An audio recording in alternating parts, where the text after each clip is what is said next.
بسم الله الرحمن الرحيم والصلاة والسلام على أشرف المرسلين سيدنا محمد وعلى آله وصحبه وسلم.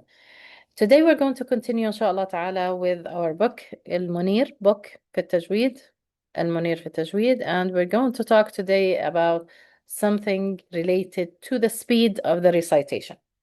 Of course, we're learning Tajweed, and the speed of recitation is something that is related to Tajweed in terms of preservation of Tajweed during multiple speeds that we do recitation. What if we have a bicycle and we want to train somebody to use it? If I'm going to use that bicycle and I'm going to train somebody, would I train them downhill, for example? Or would I spend hours and hours training them slowly running the bicycle? No. Usually there is a speed related to the bicycle, and we want to reach that speed that has a good balance and in the same time has the quality of riding the bike with the balance we want. Because otherwise the bike will be maybe flipping or causing an injury for the rider. So even if we want to teach the student recitation, we also going to treat them as if we are treating them with the bicycle. So going back to the bicycle, mastering the skills of it, but we cannot reach it immediately. We have to first train them. So the same thing with a car. If I'm driving a car as fast as possible through a crowded city, is that a good idea as well? Well, so slow is good in some places. Fast is good in some places. Intermediate is also better in some places. So we're talking about this and in terms of Quranic recitation. Here the secret is the balance. We will discover that Quranic recitation also has different speeds, but one thing we must never change is the quality. Okay?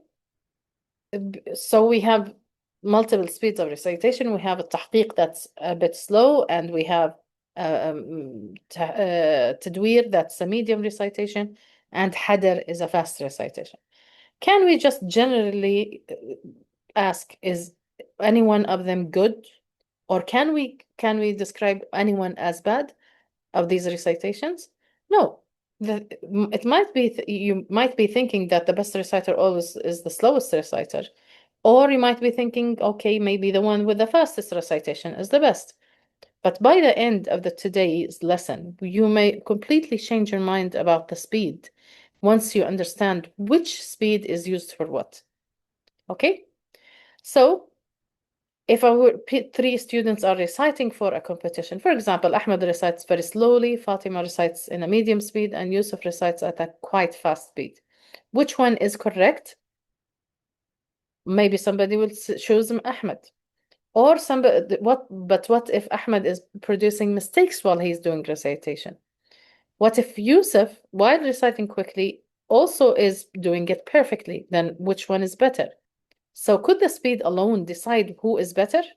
Well, the scholars taught us that correctness matters more than speed. Let us go one by one to introduce the speeds. What do they mean and how are they performed?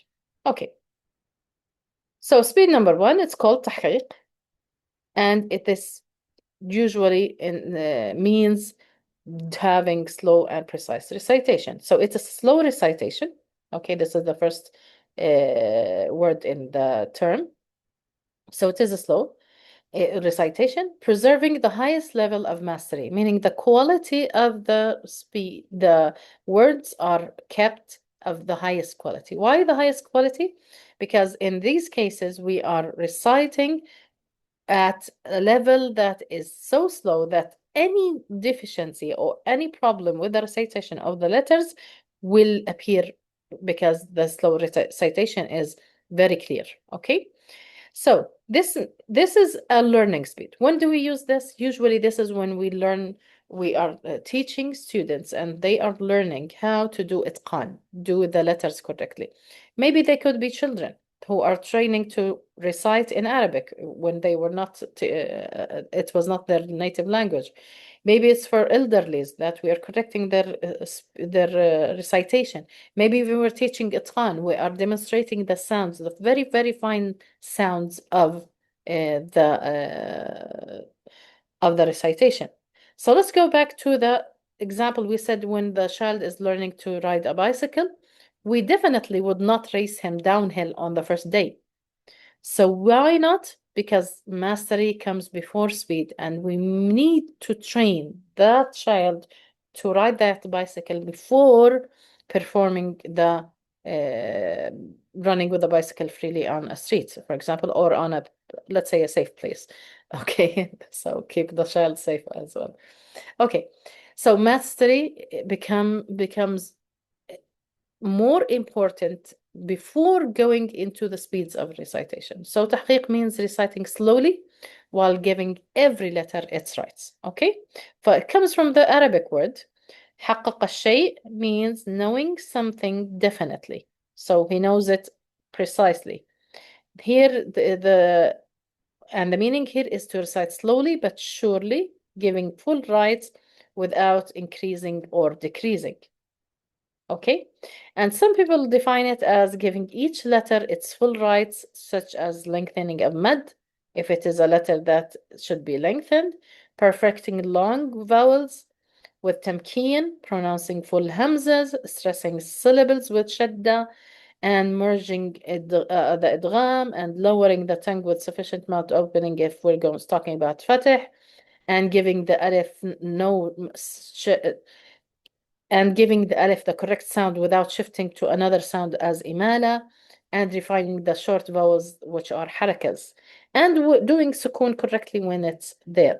So all of these, we are preserving. This is almost a summary of tajweed without exceeding the limits, neither falling short or causing loss, nor performing with exaggeration or undue heaviness. Okay, so these are two problems that happen sometimes while we are training students. Okay, so if I'm going to give you an example, if I tell you now, stand up in the room and walk across the room very slowly, what are you paying attention to during that moment?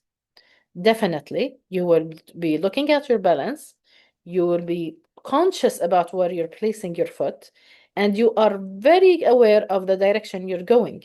Okay, and this happens exactly when we're reciting with tahqiq. We must pay attention for each letter so carefully that we don't want to do something that is incorrect. And this happens in any place. When a surgeon cannot rush an operation, there are specific steps that they should go through. A pilot can't guess where are the buttons that they need to press and in which sequence, or the plane will go or crash. So the reciter also should not ignore the rights of the letters. Okay, so what happens here without exceeding the limits? Meaning I'm not going to do a lot of slow speed. I will not be exceeding the limits in terms of very, very slow recitation. Neither I'll fall short or causing loss of anything, okay? Because if it's very long I'm reciting very slowly, that needs a very long breath as well. So I don't want to fall short on the ayahs, okay? This might cause loss in the pronunciation.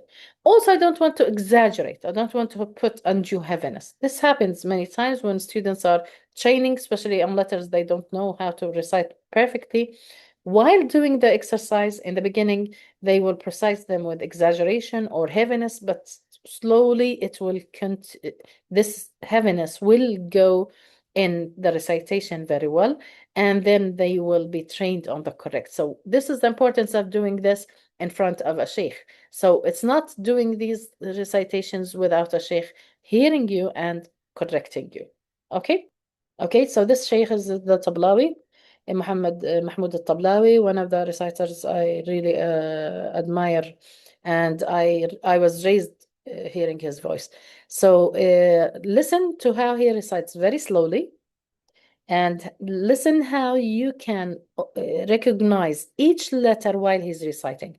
Okay, tell me if the sound is now clear.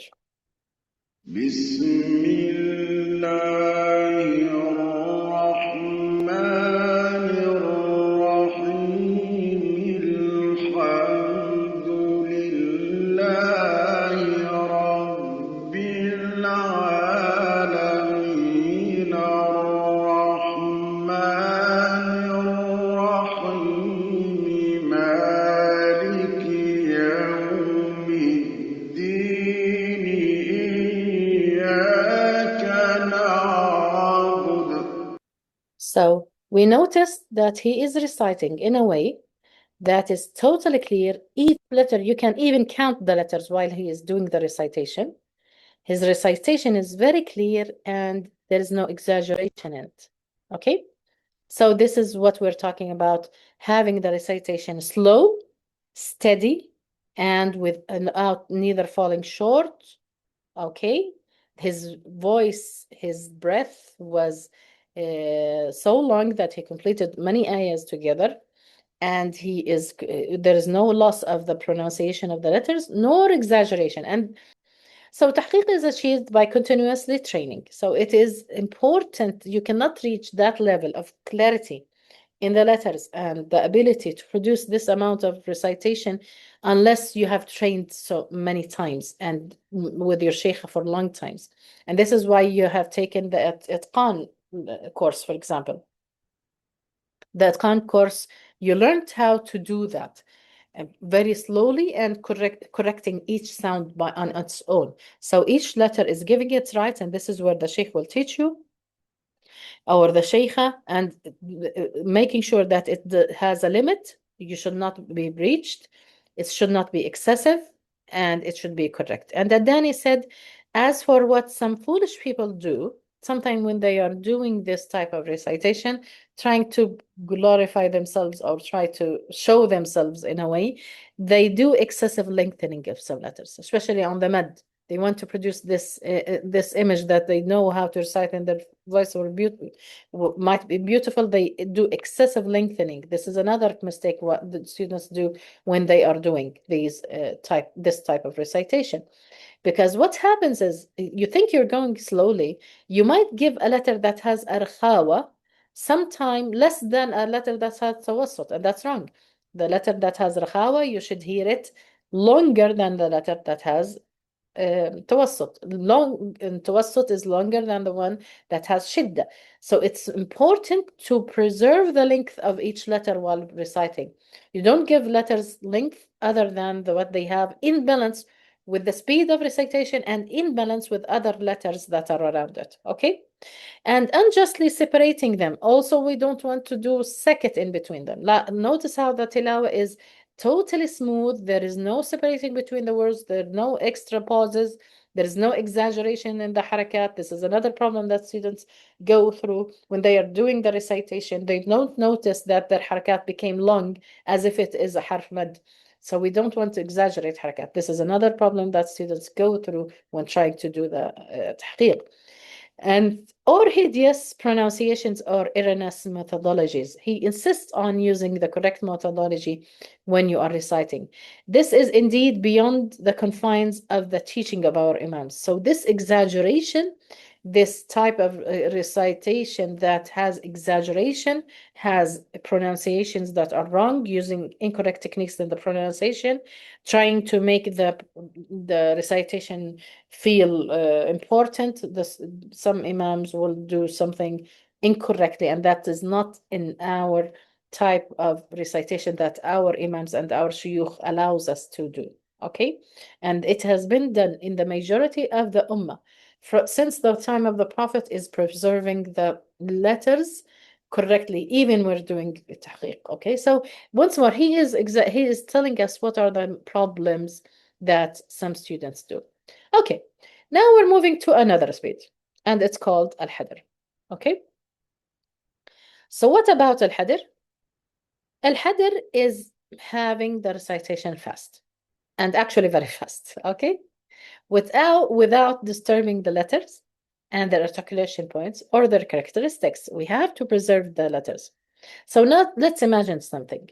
If there was a professional football player, can they move fast? The answer would definitely be yes. Why? Because they have practiced. And this is when they can move that quickly with the ball, for example, without tripping, without falling down, without injuring somebody, without injuring themselves as well.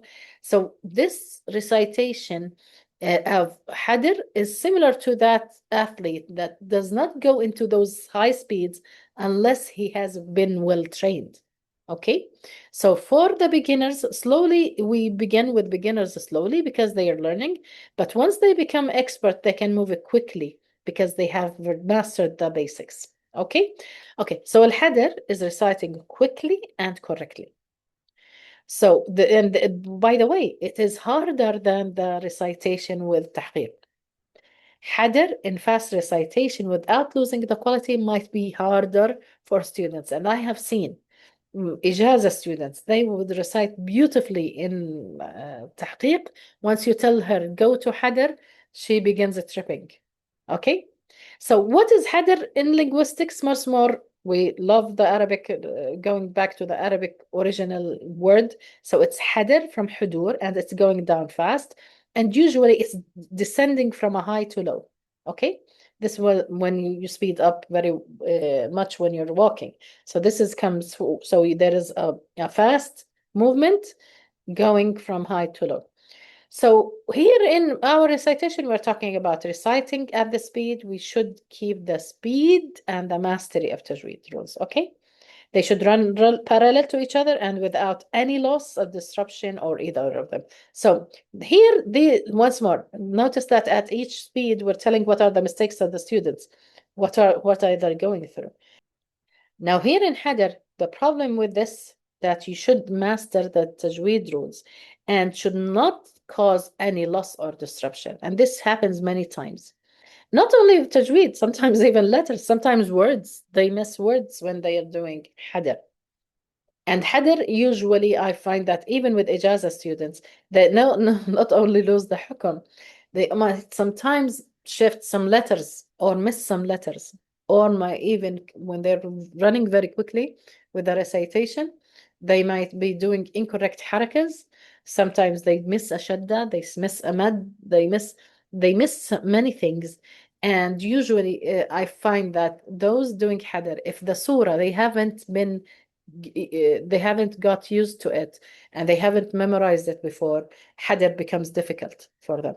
You cannot do Hadr if you have not mastered that surah and read it many times, that you know exactly, and you can expect, because once you're running at the speed, you need to predict what is the ayah after it, because you're running fast. So sometimes the speed of recitation exceeds the mental ability to track the words with your eye or with your finger. So if you are not used to that surah, you have not memorized it before, you have not read it extensively before, you might be missing, or like tripping with the bicycle once more, tripping or injuring yourself. So in the recitation, you will be missing words and doing what we call lahan al-jali. So this is why it matters that it comes after experience. So this layer of reading, it should go through after experience. For me in Ijazah, when I'm teaching my students, I allow them, or I ask them, not even allow them, I ask them to do Hadr after the 15 juzur. The first 15 juz. After half of the Mus'haf, I tell them, now read in Hadr. Why? Because we have mastered most of the problems they had. We corrected the pronunciation. We've done everything. Now the recitation should be in speed. You have to preserve, I tell them, you have to preserve the ghunan, the mudud. I should hear the tafkhim, the tarqiq. I should hear the letters. I should not miss any letter. You should not extend any letter beyond. You should not do incorrect words. So we begin from the 15 juz and after with Hadr usually. Okay.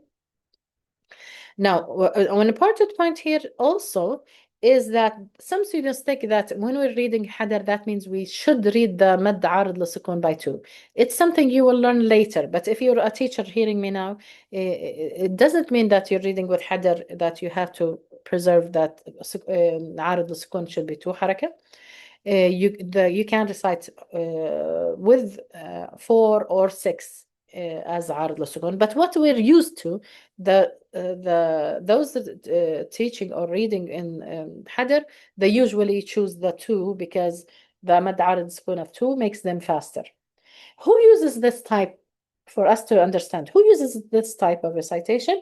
First of all, those that have the surah well trained, they have the surah memorized, and they have the surah usually when they do sard, when they, especially when somebody, for example, somebody that has memorized the Quran fully, and he wants to do recitation, so he recites with hadr because he wants to finish the juz'a or 2 juz'a or 3 juz'a that he mastered and he memorized. So he wants to recite them in front of somebody. So that fast speed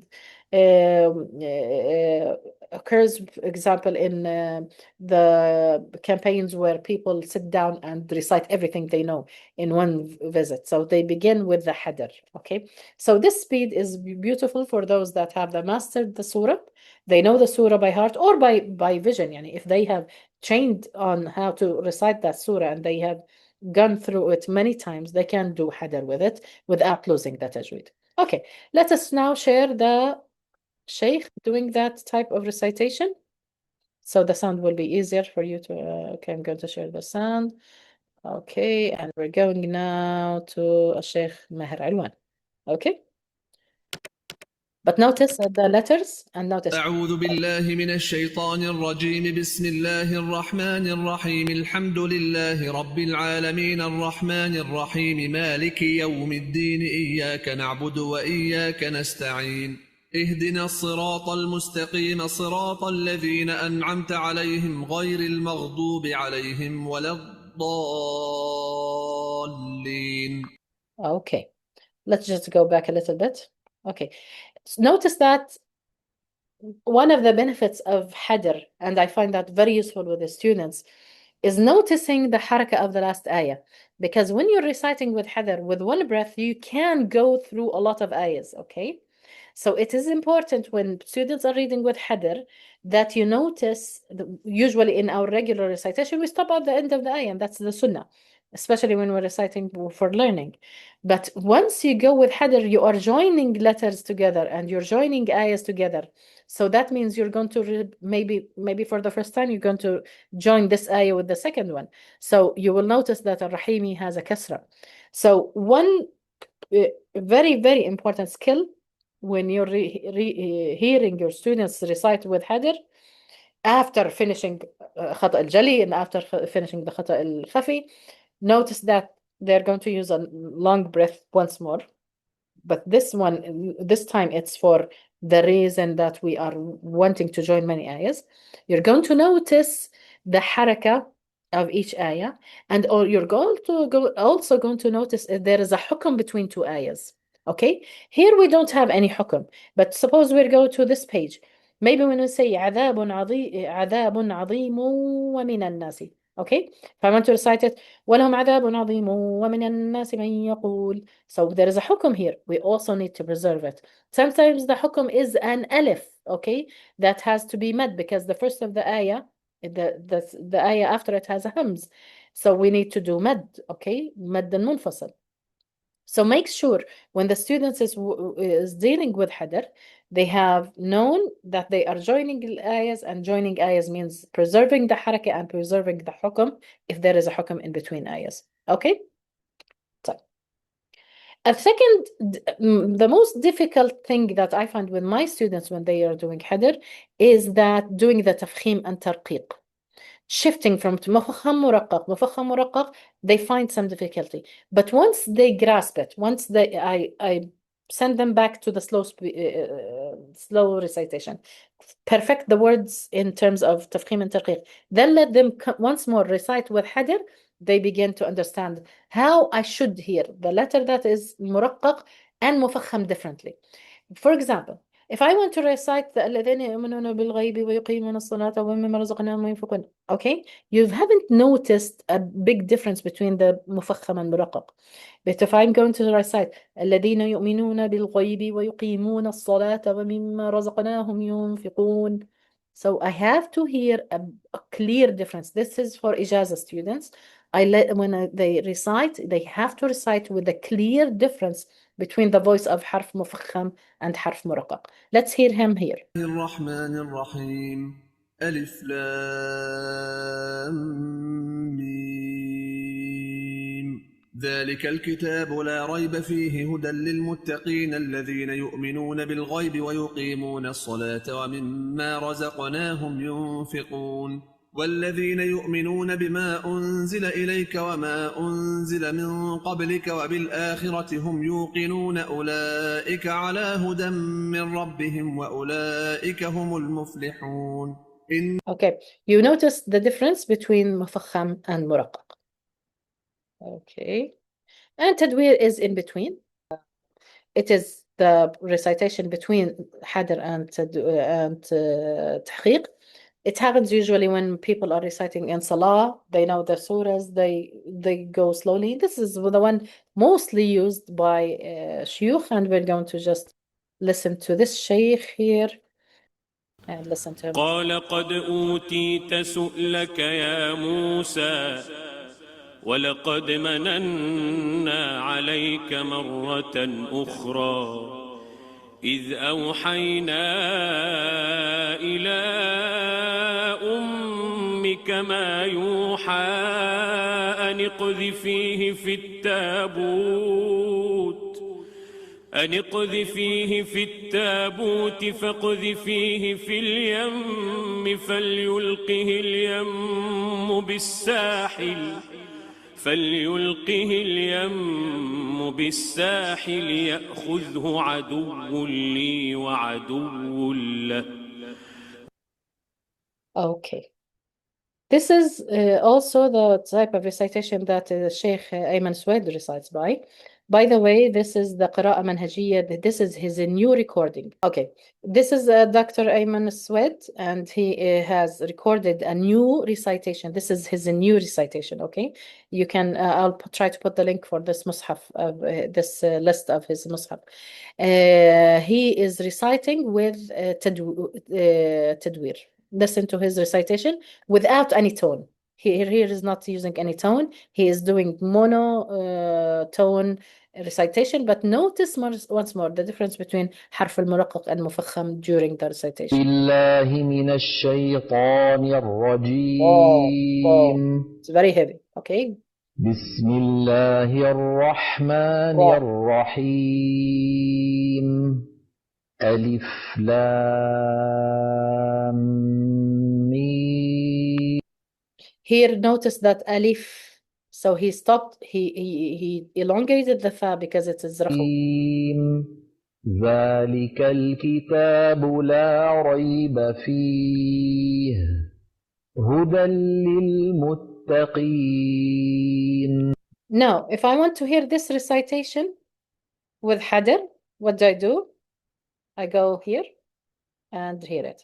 الذين يؤمنون بالغيب ويقيمون الصلاة ومما رزقناهم ينفقون. So you can do that to pray. والذين يؤمنون بما أنزل إليك وما أنزل من قبلك وبالآخرة هم يوقنون.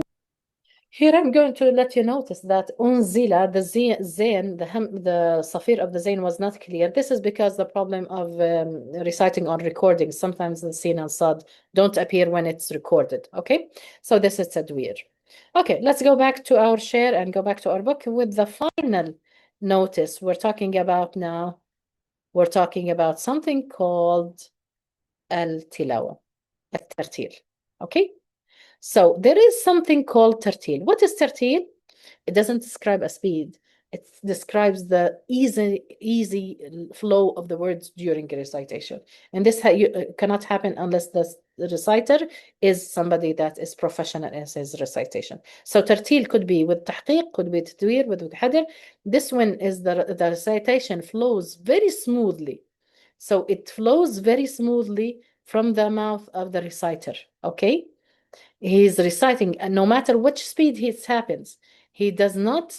He is doing that speed and doing that with a good quality, keeping it no matter what speed he's using. Okay, so tartil is not simply describing a speed; it is the quality of the recitation and the easiness of the recitation. So we can have a slow recitation, hadr. We could have the slow tahqiq recitation with tartil. We could have medium with tartil. We could have fast with the tartil.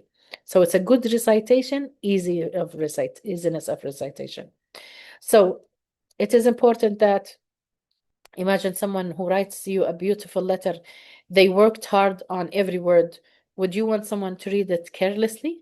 Definitely no. And Quran is the speech of Allah. We need, when we recite it carefully, no matter what speed we're using, we show respect to the text of Allah subhanahu wa ta'ala and the words of Allah subhanahu wa ta'ala. So we might need this skill in life, even when doing homeworks, we're doing sports, we're doing driving, relationships, even in relationships. Life requires us to slow down sometimes. Sometimes it wants us to move quickly, but excellence always means maintaining the quality no matter what the speed is. Okay? So this is our lesson for today, and stay tuned. We're going to come back for the recitation lessons, and I'm going to give you today, our tool is using the recitation of students to perform or to demonstrate the speeds we are talking about, and maybe detecting some of the mistakes happening with different speeds. Okay, so stay tuned for our next